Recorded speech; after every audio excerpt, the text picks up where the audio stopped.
I'm Jeff Lyons. It is Sunday, December 7th, 9 o'clock. Time for the 14 First Alert Weather Show at 9 o'clock. Thanks for joining us this evening.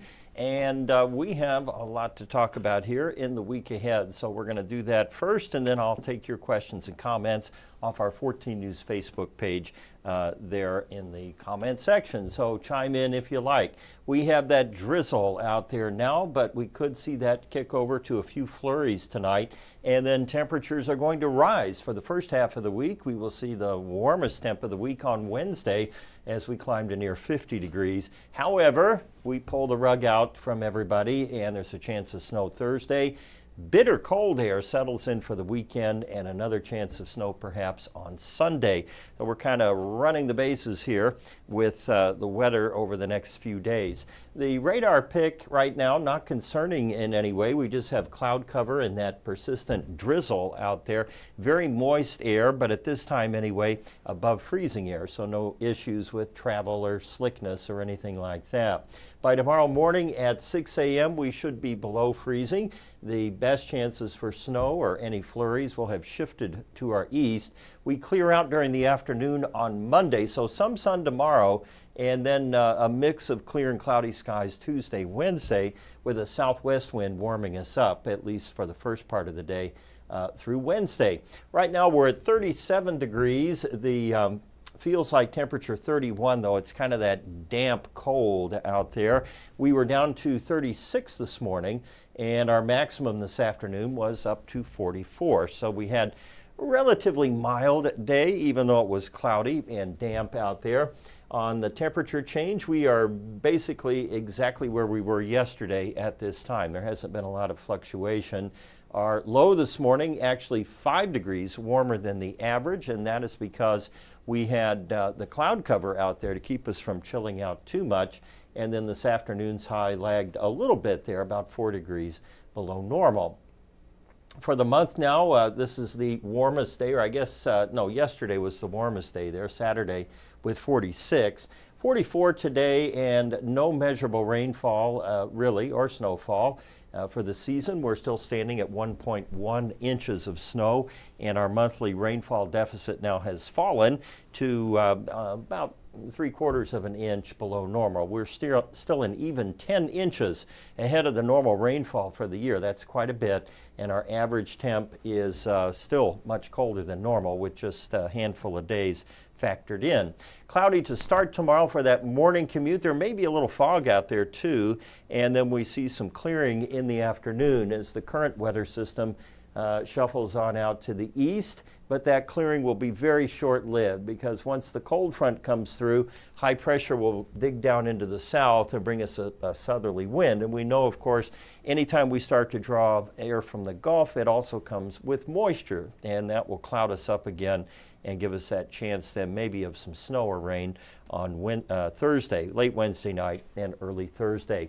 Our temperatures top on Wednesday at 49, and then it's a downhill slope there with Saturday, Sunday being among the coldest days that we've had this year, and low temps could sink all the way down into the lower teens. So it'll be that kind of cold. Of course, we're getting closer to the first day of winter, so nothing here is really out of the ordinary or exceptional in any way. It might be inconvenient, but no issues.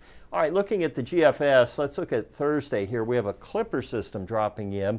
Remember, clippers are fast moving, and therefore they tend not to put down much snow, if any at all. In looking at the models, we're probably talking about just a trace to maybe a couple tenths of an inch of snow based on what we're looking at tonight. After that, Saturday through Sunday, a little more convincing system working in that may spread snow up through the Ohio River Valley. Again, way too early to be talking amounts or even the certainty of the snow. It's simply showing up in the models right now. The European is latching on to the idea of some flurries overnight. It brings rain and only rain through midweek, and then that snow coming in on Wednesday. And then Thursday, it's also depicting the Clipper as an all-snow event. And then through the weekend, this one's kind of a head scratcher because The European is much warmer going into next week, and therefore it would bring rain in instead of snow. I think the European might be a little off base there because the going trend here has been for a big blob of Arctic air to sink in at the end of the week. 27 degrees tonight. Highs tomorrow up to around 34. It'll be partly cloudy. Our 7 days are bringing us typical winter weather for the tri-state. Just kind of cloudy, cold, and a couple chances of snow in there. Looks like we will hang on to cooler than normal temps, at least up through the first day of winter there around the 21st, and drier than normal too. Really no big systems there to inject a lot of moisture into the pattern. And we had this one on Friday night. I'll show it again since I have it sized up and everything correctly. This is Bella Enlow. Unfortunately, this doggy passed a couple of months ago or earlier this year, but her family wanted to put her on because it was a Christmas pick, and of course they miss her, but it's a great pick nonetheless. So thanks for that. Let's check out your Facebook questions and comments. What do we have here? Excuse me. Jared Verwain wants to know, how goes it? Well, it's going all right. We're shuffled up a little bit here. Michael is on vacation, so you saw Byron last night, and of course I'm here tonight, and then you'll see more of Michael this week when I get my days back. So you know, such are the holidays around here. We kind of shuffle it up a bit. But all's well. Got the tree up today. Got most of the sap off my fingers. Let's see. Am I working Christmas Eve? Only 14 news apps. Christmas Eve, it'll be Michael. I'm Christmas Day, and it'll be business as usual. The only difference, I think, on Christmas Day, there's only a 6 and a 10.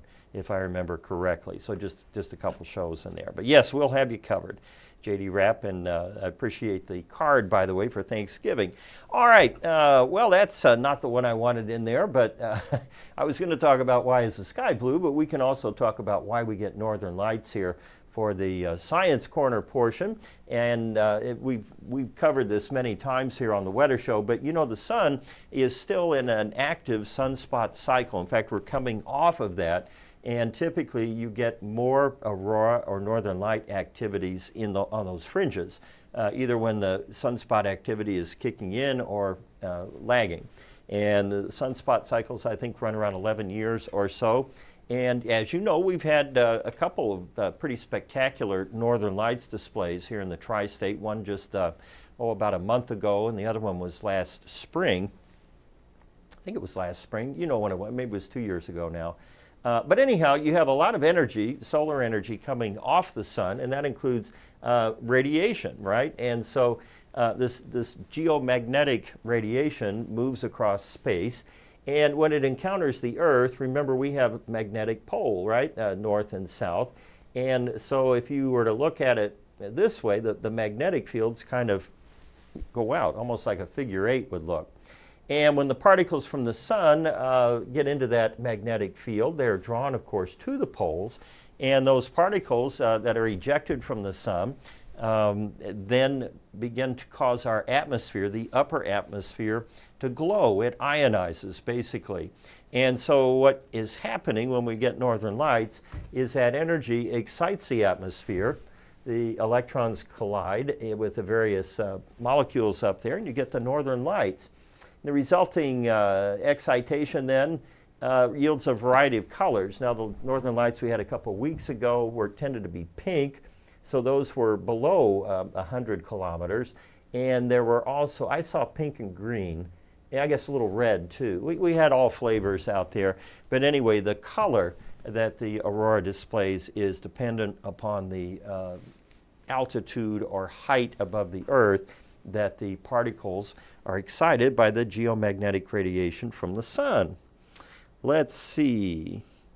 Leslie Hibbs, thanks for keeping us informed from Madisonville. Well, you're welcome. Got to keep Hopkins County in the loop here. Although I think today you guys are just the same as us. Everybody was cloudy and 40s out there. William Raleigh, awesome to see Byron doing the weather. Definitely it's different. Yeah. It's fun when we change it up, because normally if you're not an early riser, you would never see Byron, and many people never see me because they're up early and get their news and move on. Arden works our mid shift during the day, so there's a whole contingent that sees Arden, but and she used to work on weekends. And then Michael is kind of our utility man, so most people have seen Michael by now because we have him on all of our shows at some time or another. So glad you enjoyed that.